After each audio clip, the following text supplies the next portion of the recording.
This is the video for Friday, August 21st for American History class.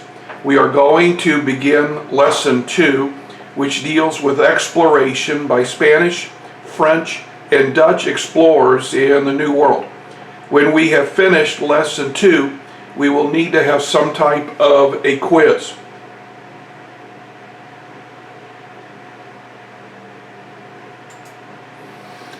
We learned in the last lesson that there was a disagreement between Spain and Portugal.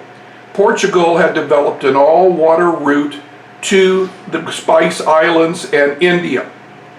Spain had developed a water route that they intended to go to the Indies, but of course the New World got in their way.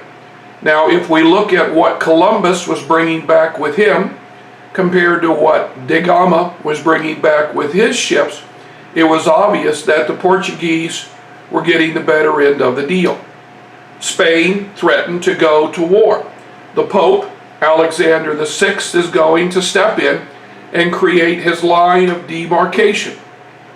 Now, with the line of demarcation, this means that Spain is obligated to deal with the New World. The hope of trying to get riches around Africa has evaporated. Now, Columbus was the first of what we call explorers. In our studies, we also put down people like Francisco Balboa and Ferdinand Magellan. But at the early 1500s, Spain is going to change its tactics.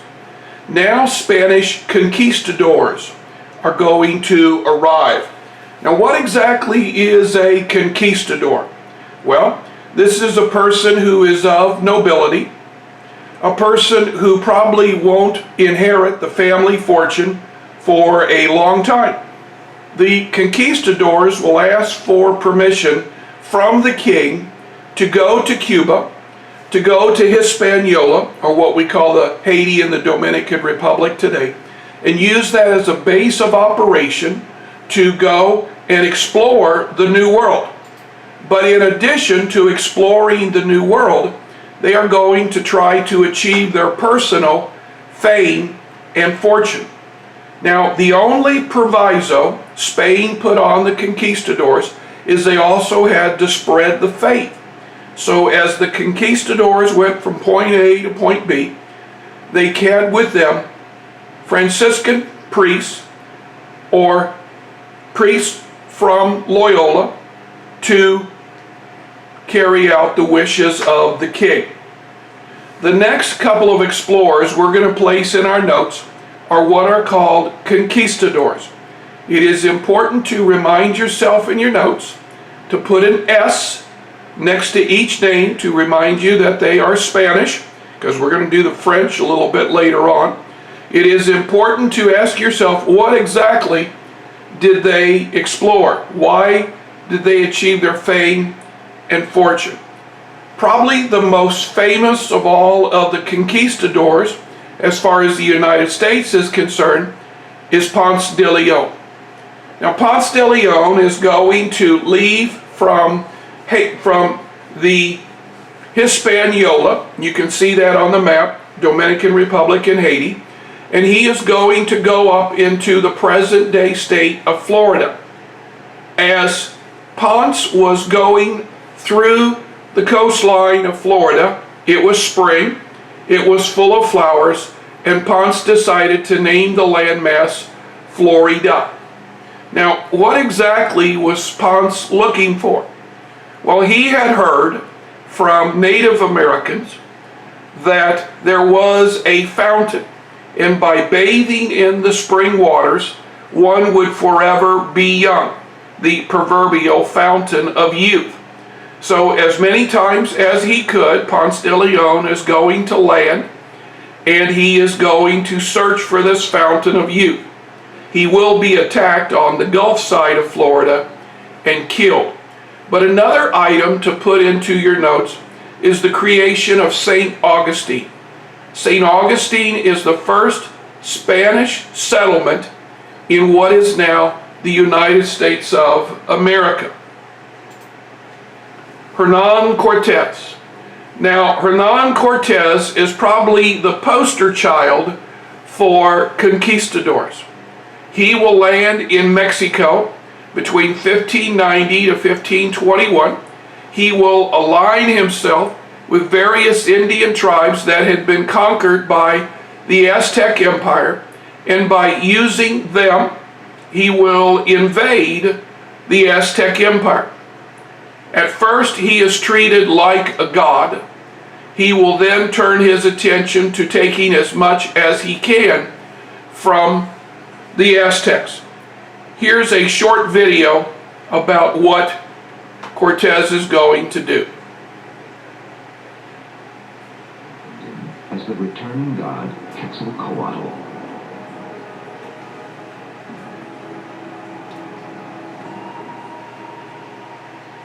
O our Lord, thou hast come to arrive on earth. Thou hast come to govern the city of Mexico. The ancient rulers departed saying that thou wouldst come. Now it hath been fulfilled. Moctezuma II. Moctezuma invited the Spaniards into the heart of the city. There, the Aztec ruler showered them with lavish gifts of gold and silver jewelry. He indulged them in the splendor of his ornate palace.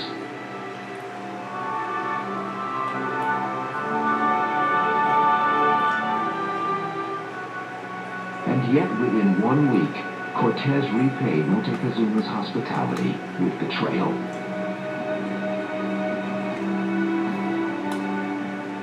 The Spaniard had his men shackle Moctezuma in chains.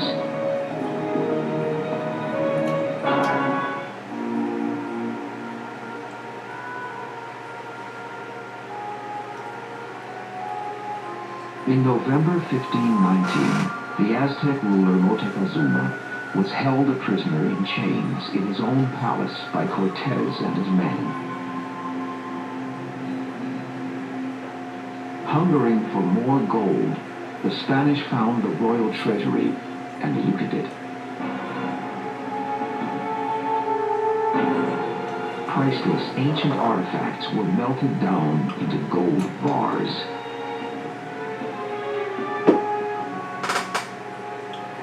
To the Aztecs, the Spaniards' frenzy of greed seemed absurd.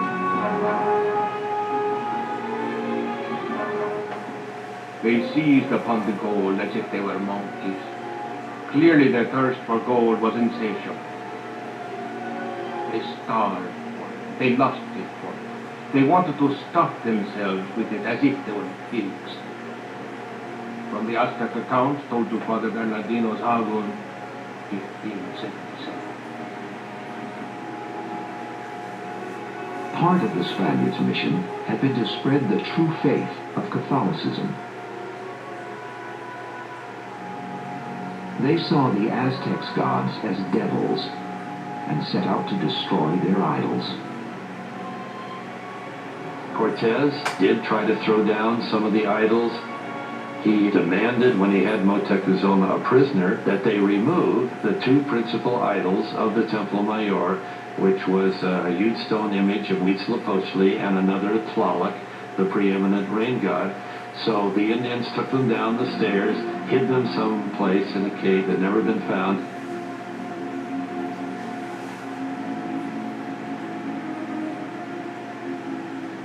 To this day, scholars wonder whether this priceless lost treasure may be hidden somewhere in the Valley of Mexico, waiting to be discovered.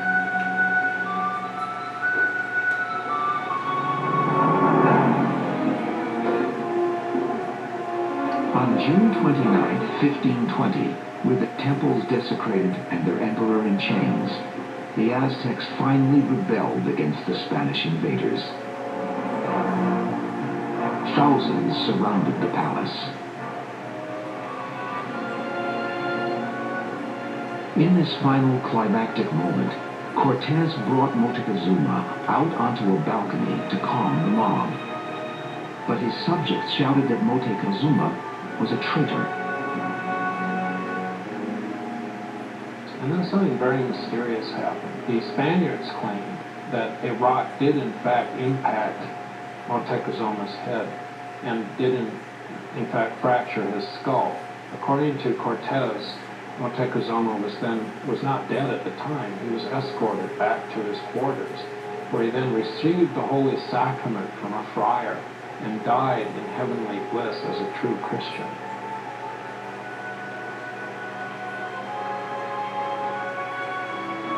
The Aztecs, however, tell a dramatically different story.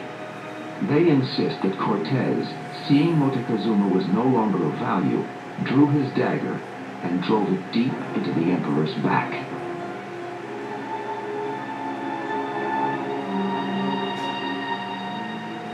Whether Moctezuma was murdered by Cortez or killed by his own people, we may never know.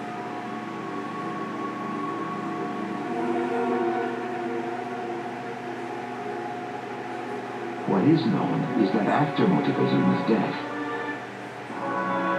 the Aztecs attacked the Spaniards with a vengeance.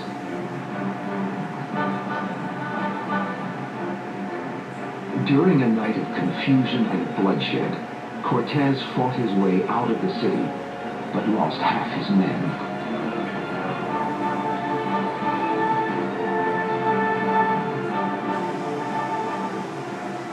Ironically, many wounded Spaniards drowned in the canals, weighed down by the gold they had stolen.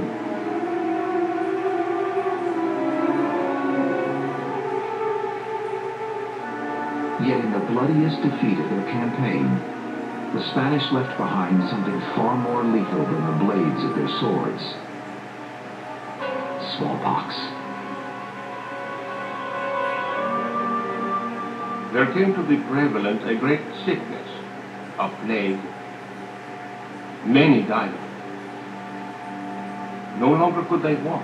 Indeed, many people died, and many just died of hunger. There was no one to take care of another. There was no one to attend another. From the Aztec account, told to Father Bernardino, the Sago, victims of this.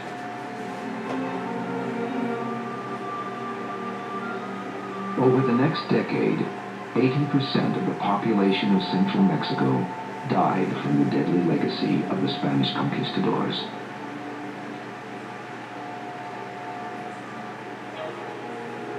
Five months after their retreat, the Spanish returned to Tenochtitlan. In vengeful fury, they laid waste to what had once been the mightiest city on earth. So totally was the Aztec capital of Tenochtitlan obliterated that even the location of the Great Temple was lost for centuries. Modern Mexico covers the ancient Aztec capital, and every time a new building is built or a new foundation is dug, they will come up with an ancient Aztec sculpture or an edge of an old Aztec temple or palace, because the great cities of Mexico are on top of the old Aztec cities. So the mystery, I think, for today is what else is there waiting to be found.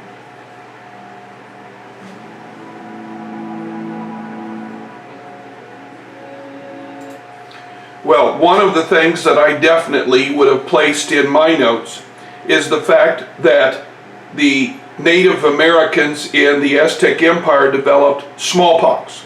They had no cure, and a vast number of them died. This is going to be prevalent in most Indian nations as the white man begins to creep farther and farther into North and South America. Francisco Pizarro. Francisco Pizarro was a conquistador. He was rather late to the game. He is going to sail from Hispaniola to Panama. He then is going to proceed along the Pacific coastline. Eventually, he will come to present-day Peru. While in present-day Peru, he will hear of great fortunes by the Incas. And through siege, smallpox, and war, Francisco Pizarro is going to take boatload after boatload after boatload of gold, silver, and precious jewels from the Incas. By the 1530s, most of the gold that could be found had been found. Yet there was always this tale in the Aztec Empire that there was a great city of gold to the north, which the Aztecs called Cibola.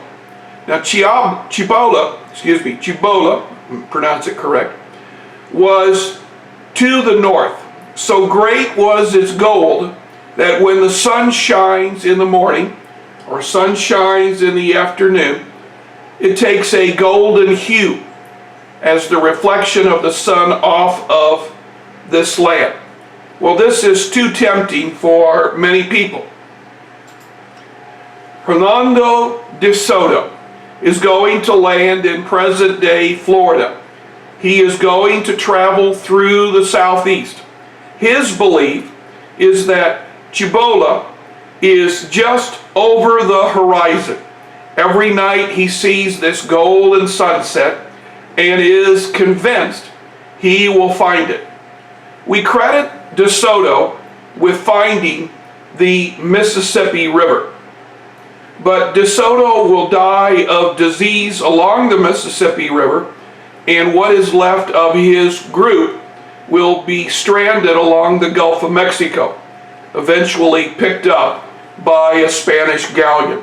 There will be more about De Soto next week. Francisco de Coronado. Now, Francisco de Coronado is going to leave from the old Aztec Empire, and he's going to travel in what we call the southwest part of the United States. Although Coronado did not see it, it was his men who discovered the Grand Canyon. Now, neither Coronado or De Soto were successful. If you look at the dates, this is about the end of the conquistadors. Spain has to make a decision. Should Spain cut bait and bring all of its people home, or should Spain try to colonize and assimilate the people of the Aztec Empire and the Inca Empire into the Spanish realm? It was decided by the Spanish that they would try to make colonies. So at the beginning of the 1500s, we have the explorers, Columbus, Balboa, Magellan. From 1510 to about 1540, we have the conquistadors. Make sure you know where each one did their thing. And then starting in the 1550s, many of the conquistadors are going to turn to colonization. Now again, the conquistadors are only interested in getting gold that has already been dug and shaped. They are not interested in sending Indians into the mines to dig out the raw gold or the raw silver. This is too difficult for them to do. In 1550, Spain is going to take a different tact. And this tact is led by a religious movement. Now, for those of you who have never studied world history, the early 1500s is the beginning of the Protestant Reformation. The Protestant Reformation are where groups of German duchies are going to break away from the Holy Roman Empire, break away from the Catholic Church, and form new Protestant churches. Well, the Catholic Church would hear none of this. And the Catholic Church began what became known as a revival to create a great deal of let's become more pious as Catholics. Now, in art history, we call this the Baroque age. This is a picture here of Ignatius Loyola coming before Spanish priests, and this is in a typical Baroque fashion. Ignatius Loyola was a Spanish soldier. he had fought in some of the last of the Moor Wars and had been wounded. Now, in those days, if you were wounded, you stood a 9 in 10 chance of dying. So Loyola did what all wounded soldiers do. He prayed to God. He said, "Oh God, if you let me survive, I will build you an army of missionaries to carry the word of God into the German Protestant hinterland and into the Spanish possessions in the New World." Loyola is going to petition the Pope, and the Pope is going to agree to an order called the Jesuits. Now, the Jesuits are one of the orders of the Catholic faith which has as its central core the teaching of the faith and the bringing of the faith to those who are godless.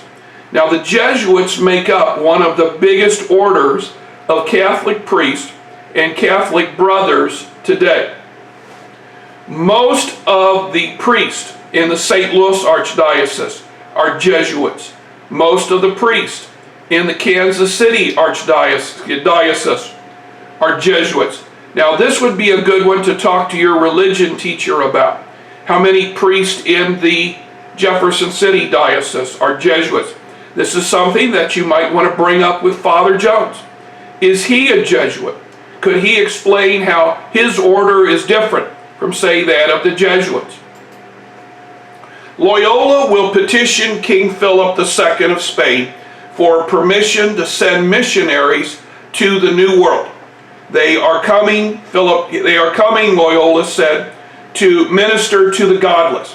Now, it is important to write in your notes, to underline, to highlight, to put stars by. If you wanted to go to the New World, you had to have the king say okie dokie. If the king did not want you to go, you could not go. We will write the same thing down in our notes early next week when we talk about the French. Compare that to lesson 3 and 4 when we talk about the English. The English will do just the exact opposite. They will take all the political malcontents and ship them to the New World. Out of sight, out of mind. The New World is going to be divided up into viceroys. Now, the southern part of North America and most of South America will be divided into 4 geographic regions, each region called a viceroy. Now, the one that we will concentrate on the most, this is the Viceroy of New Spain, or what we today call Mexico. Now, each viceroy area is to have a royal governor, and this royal governor is appointed by the king, and in most cases is related to the king. The king has told the royal governor, "This is what I expect." Now, Spain is going to practice a system called encomienda. Encomienda is where the governor will invite over Spanish citizens who will live in the Viceroy of New Spain. They will be given a piece of land. They will be told that they are expected to produce a particular amount. They will also be given a large group of Indians to do the work. So, I have been given a hacienda, a home, and 10,000 acres of land. In addition to that, I have been given 5,000 Indians. I am told that I am to produce, let's say, 10,000 bushels of wheat a year. So, I work my Indians hard, and they produce 20,000 bushels of wheat. But remember, I'm only on the hook for 10. Well, what about the other 10? I can do with that whatever I want. I can trade it for other goods. I can sell it on the open market. So I give my 10,000 bushels to the royal governor. Now, the royal governor has been told he really only has to give the king 8. And so those extra 200 bushels are payment for the royal governor. He can take those bushels of wheat and sell them to whoever he wants. Again, the Encomienda system is a system that worked well in New Spain. We're going to see something almost identical to it in New France.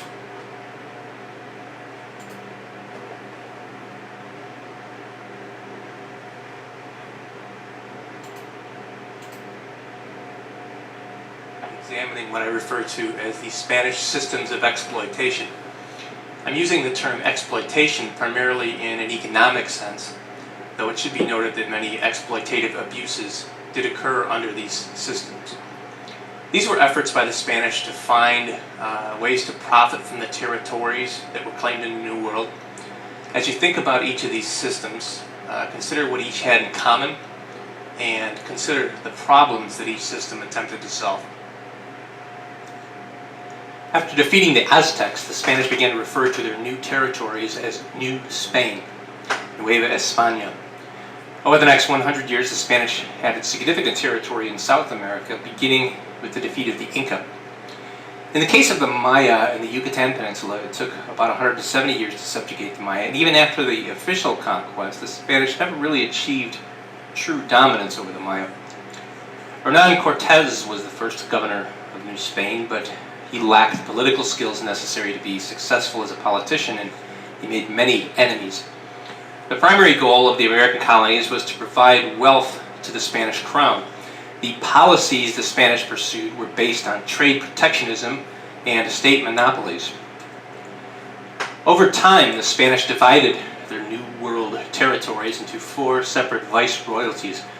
The first, the Viceroyalty of New Spain, corresponded to modern-day Mexico, Central America, and the Caribbean islands. The Viceroyalty of Peru once encompassed most of Spanish-held South America, but it was later subdivided in the 18th century into 2 additional viceroyalties. The Viceroyalty of Peru corresponded roughly with the modern-day nation-states of Peru, Bolivia, and part of Ecuador. The Viceroyalty of New Granada corresponded mainly to modern-day Colombia, Ecuador, Panama, and Venezuela, and the Viceroyalty of the Rio de la Plata corresponded to modern-day Paraguay, Uruguay, and Argentina. A pair of silver discoveries provided the Spanish with a source of immense wealth for several centuries. In the early 1540s, a massive silver deposit was discovered in a mountain at Potosi, which is located in present-day Bolivia. The refined silver ore was carried by pack animals to the Pacific coast. It was then shipped north by boat to Panama City, carried by pack mules across the Isthmus of Panama, and then shipped to Spain. In 1546, there was a smaller but still quite significant discovery of silver mines at Zacatecas in central Mexico. Spain, I like to refer to as suffering from silver addiction as a result of these discoveries. It was easy money, to the crown at least, not to the people who were doing the mining. And it kind of inhibited the growth of industry in Spain. It was simply easier just to import more silver in terms of wealth than it was to promote and develop local industries. It also contributed to a period of monetary inflation in the 16th and into the early 17th century in Europe. This influx, massive influx of tons, literally tons of silver. In Mexico, the mining spurred local growth. In the agricultural sector of the economy, the Spanish sought to profit from a number of commodities. For export purposes, the Spanish focused on 2 principal items: sugarcane and cochineal. Sugarcane, which is pictured in the upper left-hand corner, was an important export crop on several Spanish-controlled Caribbean islands. Cochineal is actually small insects. They're rather like mites, scaly mites that feed on particular varieties of cactus. Once harvested, the insects produce a brilliant crimson-colored liquid when crushed. It was used as a textile dye. This was highly prized in the 15th through 18th centuries. For domestic markets, and to a lesser extent export markets, grain crops and livestock herding were important components of the economy of New Spain. To protect agriculturalists back in Spain and other Habsburg lands, the Spanish enacted prohibitions on the importation of grapevines and olive trees. Though Eurasian diseases quickly began to take their toll on indigenous populations in the Americas, as we saw in the lecture on the Columbian Exchange, one of the greatest assets the Spanish acquired in their American colonies was productive labor. One of the first economic assets the Spanish needed to thus exploit was human capital. The first system the Spanish developed to exploit human capital was known as the encomienda system. An encomienda was a grant of Indians by the Spanish crown for a set period of time. It is important to note that this grant was based on people, not on land. The term comes from the Spanish verb encomendar, which means to entrust, and carries the connotations that the Spanish officials were entrusted with the lives of these people. The first encomiendas appeared in 1503, and the first encomiendas in New Spain were awarded by Cortes to loyal subordinates. The encomienda system came to an official legal end in 1720. Well, this would be a good place for us to stop. Tomorrow we are going to look at the people who came to New Spain and decided to stay.